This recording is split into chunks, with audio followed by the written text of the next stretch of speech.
for Revanth Reddy's 100 crore Bharat Summit, inviting 200 countries, presidents and prime ministers. Not one came, not one billionaire out of 3,000 billionaires. This is Congress Summit or Global Bharat Summit. He took all the proposal from me. పులిని చూసి నక్కలు వాత పెట్టుకున్నట్టు ఉంది ఈ Revanth Reddy summit. Bharat summit, global peace summit.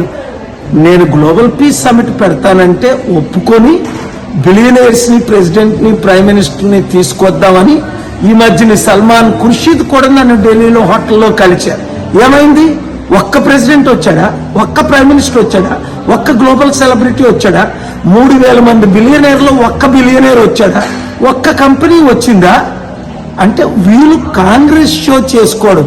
Congress summit అని పెట్టుకొని Colombia నుంచట, Argentina నుంచట ఎప్పుడో ఫార్మర్ మినిస్టర్లు. ఎంత సిగ్గుచేటు! రాష్ట్రాన్ని సర్వనాశనం చేసి దేశాన్ని సర్వనాశనం చేసేసిన సమిట్ ఇది, ఈ భారత్ సమిట్. పేరుకి భారత్, ఒక్కడు భరతుడు రాలేదు.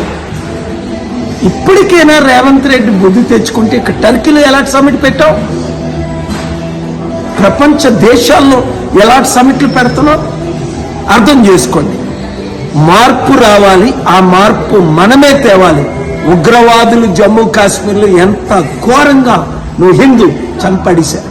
కనుక శాంతి రావాలన్నా, గ్లోబల్ పీస్ రావాలన్నా, ఇన్వెస్ట్మెంట్స్ రావాలన్నా పాలన రావాలి, పాలన మారాలి. మీ అందరూ కమిటీలు వేయాలి.